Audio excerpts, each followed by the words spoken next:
Back to our channel. இன்றைக்கி நம்மளோட video எதை பற்றி இருக்க போகுது அப்படின்னா, ப்ரெக்னன்சி டெஸ்ட் கிட் வச்சு வீட்டில் செக் பண்ணதுக்கு அப்புறமா என்னோடய ப்ராசஸ் என்னவா இருந்தது, நான் எப்போ ஹாஸ்பிட்டல் போனேன், என்னென்ன டெஸ்ட் நான் எனக்கு எடுத்தாங்க அப்படின்றத பற்றி தான் இருக்க போகுது.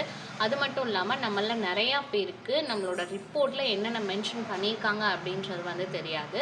ஸோ என்னோடய ரிப்போர்ட் வச்சு அந்த ரிப்போர்ட்டில் என்னென்னலாம் மென்ஷன் பண்ணியிருக்காங்க, என்னென்னலாம் இருந்தால் நார்மல் அப்படின்றத இந்த ஒரு வீடியோவில் டீட்டெயில்டாக சொல்ல போகிறேன். வாங்க வீடியோக்குள்ளே போகலாம்.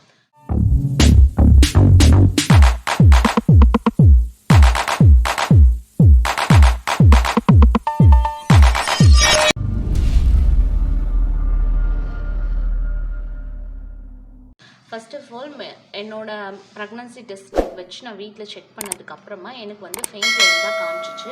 ஸோ ஃபெயிண்ட் லைன் காமிச்சா என்ன பண்ணலாம், என்னெல்லாம் பண்ணக்கூடாது அப்படின்றத பற்றியும் நம்ம சேனலில் டீட்டெயில்டான ஒரு வீடியோ போட்டிருக்கோம். டிஸ்கிரிப்ஷனில் லிங்க் கொடுக்குறேன், பார்க்காதவங்க பார்த்துக்கோங்க. டெஸ்ட் கிட் வச்சு வீட்டில் செக் பண்ணதுக்கப்புறமா ஹாஸ்பிட்டல் போன உடனே அவங்களும் ஒரு டெஸ்ட் கிட் வச்சு செக் பண்ணுவாங்க. அதுக்கப்புறமா எனக்கு நடந்த ப்ராசஸ் என்ன அப்படின்னா, டிவிஎஸ் ஸ்கேன் அப்படின்னா என்னென்னா டிரான்ஸ்வர்ஜினல் அல்ட்ரா சோனோகிராஃபி ஸ்கேன். இது எதுக்காக பண்ணுறாங்க அப்படின்னா, இந்த ஸ்கேன் மூலமாக பண்ணும்போது நம்மளோட யூட்ரஸு, செர்விக்ஸ், பெல்விக்ஸு, ஃபெலோபியன் டியூப் அது மட்டும் இல்லாமல் நிறையா உள்ளே இருக்க பார்ட்ஸோட லெவலும் எப்படி இருக்குது அப்படின்றத டீட்டெயில்டாக அது இமேஜின் பண்ணி காட்டும். அதுக்காக தான் இந்த ஸ்கேன் பண்ணுறாங்க. மேக்ஸிமம் இயர்லி ப்ரெக்னன்சியில் எந்த டாக்டரும் இந்த ஸ்கேன் பண்ணுறதுக்கு சஜஷன் பண்ண மாட்டாங்க. எனக்கு எதுக்காக அந்த சஜஷன் கொடுத்தாங்க அப்படின்னா, எனக்கு ப்ரெக்னன்சி கன்ஃபார்ம் ஆன அதுக்கப்புறமும் வந்துட்டு லைட்டான ஒரு பெயின் இருந்தது. மேபி ஃபெட்டல் வந்துட்டு ஃபெலோபியன் டியூப்பில் ஃபார்ம் ஆகிருக்கிறதுக்கு சான்சஸ் இருக்குது அப்படின்றதுக்காக எனக்கு அந்த ஸ்கேன் வந்து இயர்லியராக பண்ண சொல்லியிருந்தாங்க. அந்த ஸ்கேன் வந்து ஹாஸ்பிட்டலில் பண்ணி பார்த்தப்போ எனக்கு வந்து பேபி எங்கே ஃபார்ம் ஆகிருக்கு அப்படின்றது தெரியலை. அதனால அவங்க வெளியே இருக்க வேறு ஒரு ஸ்கேன் சென்டருக்கு எனக்கு எழுதி கொடுத்தாங்க. அந்த ஸ்கேன் சென்டர் போன உடனே எனக்கு ஃபஸ்ட்டு டெஸ்ட் இது தான், பீட்டா ஹச்சிஜி. இது எதுக்காக அப்படின்னா, நம்மளுடைய ஹார்மோன், அதாவது பிளட்டில் வந்துட்டு இந்த ஹச்சிஜி அப்படின்ற ஹார்மோன் எவ்வளோ இருக்குது அப்படின்றத பொறுத்து தான் நம்மளோட ப்ரெக்னன்சியை கன்ஃபார்ம் பண்ணுவாங்க. ஸோ இந்த ஹச்சிஜி ஹார்மோன் வந்துட்டு எனக்கு 272 அப்படின்ற லெவலில் இருந்தது. அது மட்டும் இல்லாமல் இது வந்துட்டு ரெஃபரன்ஸ் வேல்யூ. இது எதுக்காக அப்படின்னா, இந்த லெவல் எவ்வளோ இருக்குது அப்படின்றத பொறுத்து நம்ம இப்போ எந்த வீக்கில் இருக்கோம் அப்படின்றத கால்குலேட் பண்ண முடியும். 10க்கு கவுண்டர் கீழே இருந்தது அப்படின்னா நான் ப்ரெக்னென்ட், இல்லை அவங்க மேல் அப்படின்றத மென்ஷன் பண்ணுவாங்க. 10க்கு மேலே இருக்கிறத வச்சு நமக்கு என்ன வீக்கில் நம்ம இருக்கோம் அப்படின்றத வந்து கால்குலேட் பண்ண முடியும். இதில் அப் டு 2 மந்த் வரைக்கும் கால்குலேட் பண்ணலாம். வீக் கால்குலேஷன் பண்ணுறதுக்கு இது எனக்கு வந்து 272 இருந்ததுனால நான் 1 to 2 வீக்ஸ்க்கு இடையில இருந்தேன். ஸோ இந்த ரிப்போர்ட் முடிஞ்ச உடனே எனக்கு அடுத்து அவங்க பண்ணினதும் வந்து அதே டிவிஎஸ் ஸ்கேன் தான். இந்த ஒரு ஸ்கேனில் எனக்கு மென்ஷன் பண்ணியிருக்கிறது லிவர் மீன்ஸ் கல்லீரல் வந்து எனக்கு நார்மலான ஸ்ட்ரக்சரில் இருக்குது அப்படின்றத மென்ஷன் பண்ணியிருக்காங்க. அடுத்து பார்த்திங்கன்னா கேல் பிளேடர் அப்படின்னா பித்தப்பையும் அதை பற்றியும் அதோட வால் திக்னஸாக இருந்துச்சுன்னா நமக்கு நார்மல். ஸோ அதையும் நமக்கு நார்மல் அப்படின்னு மென்ஷன் பண்ணியிருக்காங்க. அடுத்து பார்த்திங்கன்னா பேன்க்ரீஸ் அப்படின்னா என்னென்னா கணையமும் நார்மல் சைஸில் இருக்கா அப்படின்றத பொறுத்து நார்மல் அப்படின்னு மென்ஷன் பண்ணியிருப்பாங்க.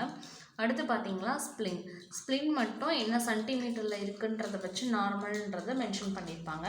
ஸ்ப்ளின் அப்படின்னா என்னென்னா மண்ணீரல்.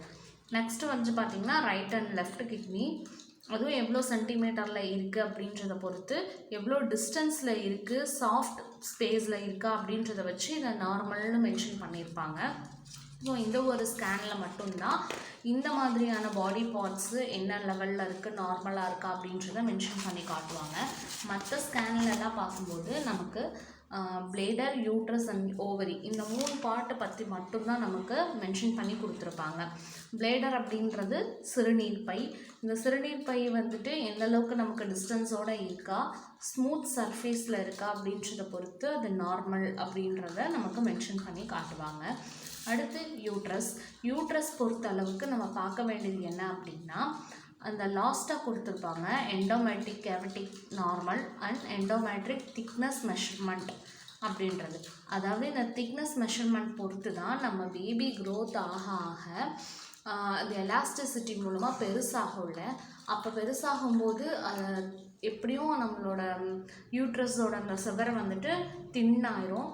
ஸோ அது முன்னாடியே தின்னாக இருந்தது அப்படின்னா அதை வீக் யூட்ரஸ் அப்படின்னு சொல்லுவாங்க. ஸோ இந்த இடத்துல திக்னஸ் அண்ட் நார்மல் கொடுத்துருக்காங்களா அப்படின்றது மட்டும்தான் நம்ம பார்க்கணும். அடுத்த ஓவரி எனக்கு லெஃப்ட் சைடு ஓவரி நாட் இமேஜின்னு போட்டிருக்காங்க. மற்றபடி எல்லாமே இங்கே வந்துட்டு எனக்கு நார்மலாக தான் இருக்குது.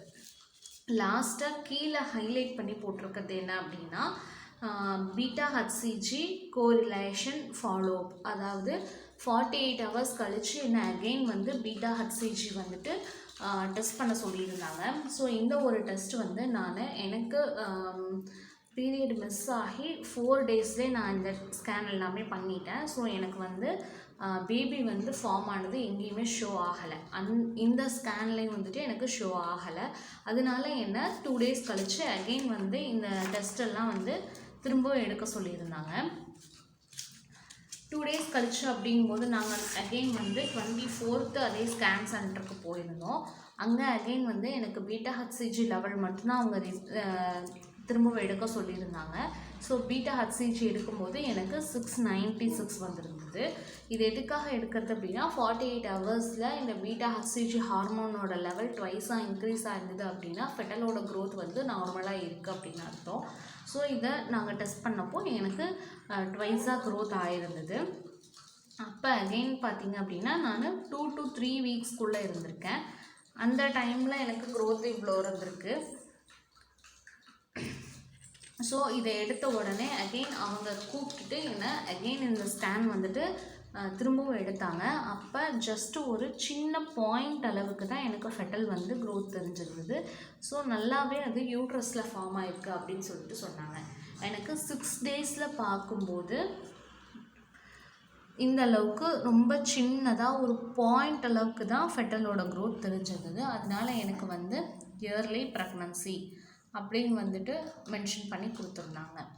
ஸோ எனக்கு 6 days நான் தள்ளி பார்த்தப்போ 4 weeks and 6 days அப்படின்னு கொடுத்துருந்தாங்க. இந்த 4 weeks எதில் நம்ம கால்குலேட் பண்ணணும் அப்படின்னா நம்ம போன மந்தோட எல்எம்பி டேட்லேருந்து கால்குலேட் பண்ணி 4 weeks and 6 daysன்னு கொடுத்துருப்பாங்க.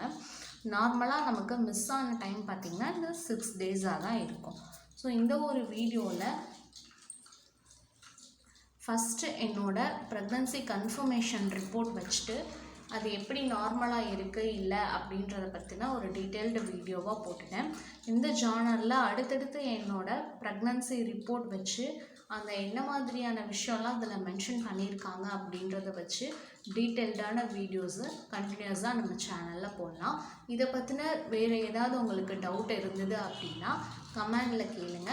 இன்ஸ்டாகிராமில் ஃபாலோ பண்ணாதவங்க ஃபாலோ பண்ணிக்கோங்க. தேங்க்ஸ் ஃபார் வாட்சிங்.